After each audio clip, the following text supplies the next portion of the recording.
During the time that Edward Taylor was living and writing, there were a lot of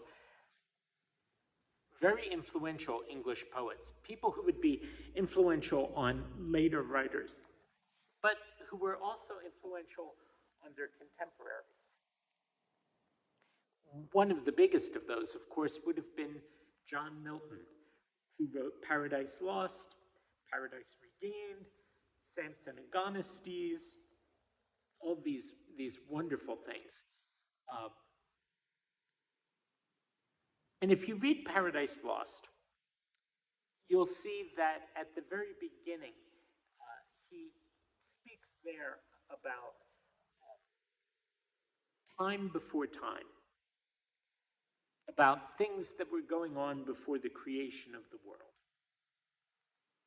Well, Edward Taylor starts off this collection of his poems, which he did not write for publication, but for himself, and begins with one called The Preface. And in it, he echoes, in a way, the concerns of Milton, though not his style nor his content. In some ways, he sounds almost more like John Donne in the way he thinks through things as he writes.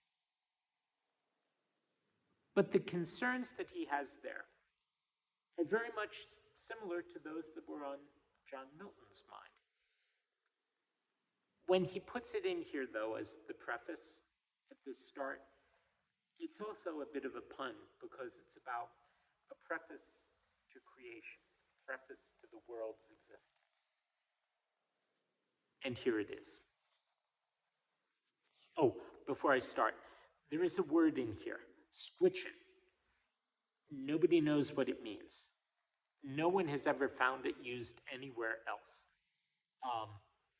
It seems to have been, quite possibly, some people have suggested, it makes sense to me, that it may have been a localized version of the word we would now use, a switch, like a switch of birch that you would use to spank somebody or something like that. Um, Not that I'm advocating that, but just saying that's, you get hit with this switch. Um,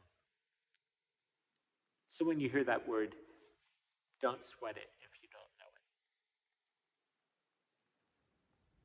Now back to something serious. Infinity, when all things it beheld in nothing, and of nothing all did build, upon what base was fixed the lath, wherein he turned this globe and wriggled it so trim? Who blew the bellows of his furnace vast, or held the mold wherein the world was cast? Who laid its cornerstone, or whose command, where stand the pillars upon which it stands? Who laced and filleted the earth so fine, with rivers like green ribbons, smaragdine? All right, that's like switchins. I don't know what smaragdine is either, but I can guess it means green.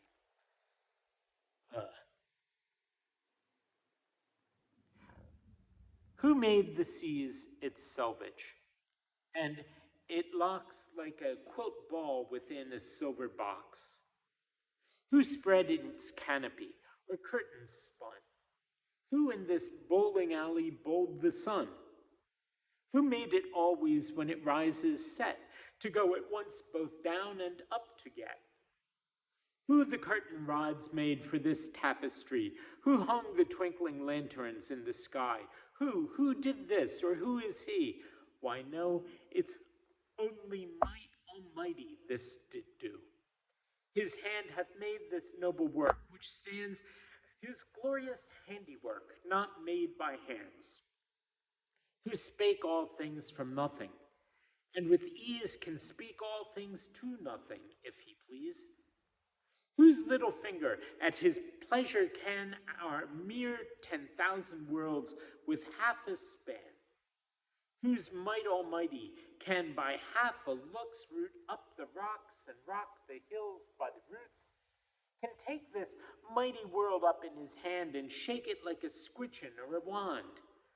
Whose single frown will make the heavens shake like an aspen leaf the wind makes quake? Oh, what a might is this, whose single frown doth shake the world as it would shake it down, which all from nothing fet, from nothing all, hath all on nothing set, lets nothing fall. Gave all to nothing man, indeed, whereby through nothing man all might him glorify. In nothing is embossed the brightest gem more precious than all preciousness in them. But nothing man did throw down all by sin, and darkened that lightsome gem in him. But now his brightest diamond is grown darker by far than any coal pit stone.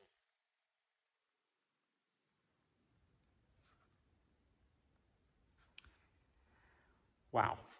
I would have to listen to that a couple times to try to make sense of